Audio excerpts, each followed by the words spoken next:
No, the conflict emerged last night when I was informed that someone from within my party stated that I am gathering signatures to oust the speakership of Martin Romualdez. Yes. If it's not true, sir, bakit ka nag-resign? If it's not true, then why would you go ahead and resign? Because whether or not I continue to stay in the party, that person or those people who are against me would still be in said party. So, for personal safety. So, ano pong pa-imbestigahan si House Speaker Martin Romualdez? Kayo expand lang. Well, I believe that if anyone should be investigated, the first person to be investigated is House Speaker Martin Romualdez. Why, sir? Why? Bakit po? Because he's now a speaker. And, do you think meron po ba kayo personal knowledge about his involvement in any of the anonymous projects or any projects? I have some personal knowledge. Can you elaborate, sir? I will not be elaborating that yet. But I'd like for Speaker Romualdez to be speaking in the I'd like Speaker Romualdez to also be involved in the DPWH hearings.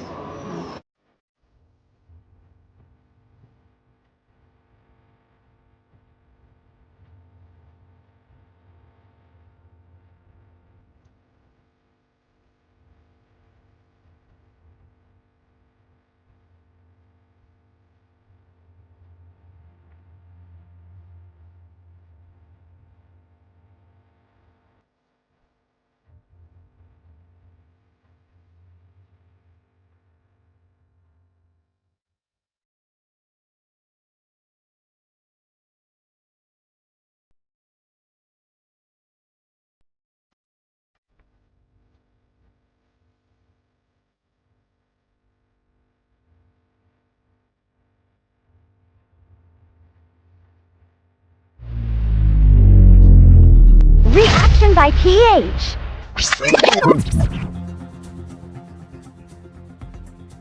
Ayan po, magandang araw po sa inyong lahat. Ka-reaction by. Ayan po, ako po si Reaction by. Ito po mga reaction, sabay-sabay po nating panoorin. At sabayan po nating reaksyonan, no? Sa comment section. Panoorin po natin ito mga ka-reaksyon. At mag-comment po sa comment section.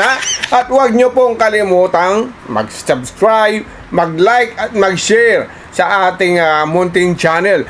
So, isang subscribe lang po. Masayang na po tayo, no? So, ayan po, may kasabihan po tayo. Ayan, I am not Filipino for nothing. Yan. At mahalin po natin ang sarili nating bayang Pilipinas. So, ito po, pag-uusapan po natin ay patungkol po sa isang bata. Isang batang Gen Z. Ang tawag mga batang Gen Z ngayon, di ba? Yung mga kasalukuyan. Biniran niya po si Martin Romualdez, no? Yan, siya po ang unang batang congressman na bumira sa kanya. So, ayan po. Alam ko po ay tumimulag na sa kanyang grupo. So, ito po, panoorin natin ng sabay-sabay, no? Ayan, ipasok na po natin si General Viewpoint. Magandang araw mga kaibigan. Bigyan natin ng opinion, reaction itong post ni Kipi Chu 26 minutes ago. Sabi niya, wala bang filter tong batang ito? Filter ba? Yung parang preno. Hindi ba sinasalang yung kanyang mga statements? Isinare ni Kipi Chu ang post ni Congressman Kiko Barsaga. Sabi niya, naiintindihan ko ang sitwasyon ni Mayor Vico. Sinabihan rin ako ni Mayor Jenny na huwag kalabanin si Romualdez. Ayun, winarningan siya. Nako po, may nag-warning po pala sa kanya. Sino po kaya yung Jenny na yun? So, isa po bang congressman si Jenny? Sa kongreso? Para warningan itong batang na Gen Z na si Barzaga, no? Congressman Barzaga. Tuloy po natin. Ito na po. Iho, bumabangga ka sa pader. Romualdez yan. Untouchable yan. Huwag mong kalabanin. Oh. Sino si Mayor Jenny? Hindi ko kilala. Kailang mamaya malalaman natin sa through the comments. But sabi niya, but justice must be done. Malalim ang hugot ng kongresistang ito. Okay. Mayor Jenny, siya pala ang kanyang mother. Mayor siya ng yung Dasmariñas, pula. Cavite. Tama ba? Nabasa ko lang sa comments eh. So, kahapon, nagsimula ito. Nag-resign siya sa National Unity Party. Wala na siya sa majority. Parang independent na siya or minority. Naku, nagsalita na meron akong alam tungkol sa corruption sa flood control. Dapat, ang unang imbestigahan si Speaker Martin Romualdez. Ayun po, ayan. So, narinig nyo po si General, siya na mismo, pati yung si Gen Z, na si Congressman Barsaga, na si Congressman Martin Romualdez ang una dapat imbestigahan dahil dito sa mga flood control. Sabi ni Congressman Gen Z Barsaga, Gen Z na pangalan ngayon, di ba? Ayos yun, ayos. Di ba? Pero sa tama naman po siya, di ba? Kayo po tanungin natin, tama ba siya o hindi? I-comment niyo lang po sa comment section, na? I did not expect these words to come from a very young congressman. First time niyang 26 years old lang eh. So, ang mother niya, si Mayor Jenny Barsaga, mayor ng sinabihan, huwag mong kalamanin, anak. Romualdez yan. Kaya lang, to be safe, huwag na lang kalabanin kung ang iniisip niya yung sarili lang niya, yung political career niya, huwag na lang. Kasi mahirapan siya. Bata lang siya, nag-iisa. What can he do? Kaya lang, ang mga tao na may pinaglalaban, yung may kausa. Cause. Example, mga leftist, yung mga pumapasok na maghawak ng armas, bilib ako sa kanilang cause. Kaya nilang magtiis ng ilang taon. Example, yung namatay na si Kaoris, 2 years ago namatay. Halos siya mga 50 years siya almost all his life ginugol niya sa armed rebellion hanggang namatay siya 2 years ago. Ayun, may pinaglalaban. Alam niya kung ano yung kanyang may nakikita something is wrong and I should fight for it. Okay na nga naman, yung mga leftist na yan, yes, something is wrong. May kakulangan sa gobyerno. Ang mali lang, yung kanilang violence, yung armed revolution. Yun ang mali nila. So dito, nakikita ko kay Congressman Barsaga, sabi niya, but justice must be done. Alam niya yung nangyayari sa flood control projects. And he believes na somebody must face it. At yun nga, ang kanyang pronouncement, si Speaker Martin Romualdez ang una niyong imbestigahan dahil I know something. Hindi lang niya dinitalya. I know something. Justice must be done. So, kaninong hustisya? Maybe, taong bayan. Taong bayan. So, pinaimbestigahan na po si Martin Romualdez, no? Ayan. Sabi niya, kailangan siyang imbestigahan. Paano naman si Saldico? Ayan. Kasi ang mga sa kongreso, ayaw patawag. Diba? Yan ang po ni Toby Chanko. Na gusto kasi ni Toby Chanko, patawag na rin siya. Yan. Si Saldico. Pero, diba, umalma ang mga ibang congressman dyan na ayaw patawag. Diba? Para sa daw? Yan. Pero tignan natin, pag si Martin Romualdez pinatawag na ng Kongreso, sa tingin nyo ba patatawag siya? No? Ng Kongreso? Patingin nyo. Kayo po, husgahan nyo. Kayo, mga kareaksyon bay. Patatawag ba siya? Palagay ko, hindi. Kaya ganun. Maliban lang sa Senado. Ewan ko lang kung sa Senado, pag inimbestigahan, ginawang resource person, si Martin Romualdez, palagay nyo, patatawag din ba? Palagay ko, sa akin lang palagay ko hindi. Kasi po, nakita nyo naman sa ngayon, sitwasyon ng Senado, nagpalit ng Senate President, no? So, bakit po gano'n, no? Ang nangyari,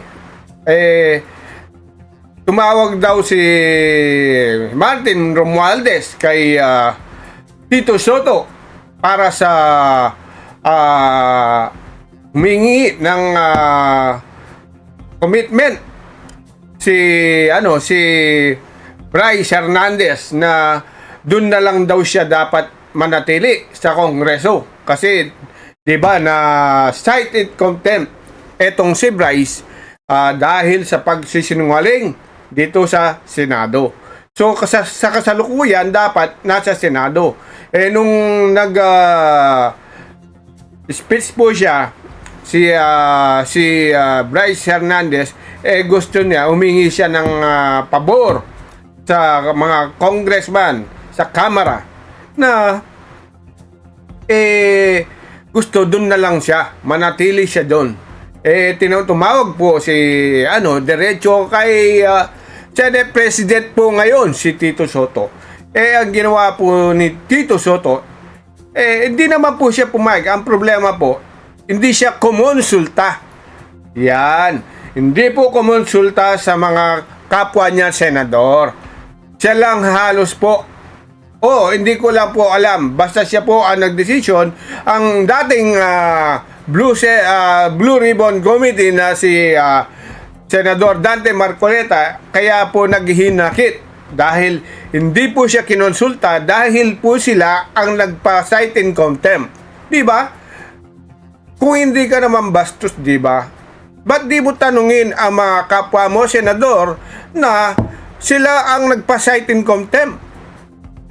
Tapos ganun na lang, ililipat mo sa ibang lugar yung tao na kailangan naka-cite in contempt dito sa Senado.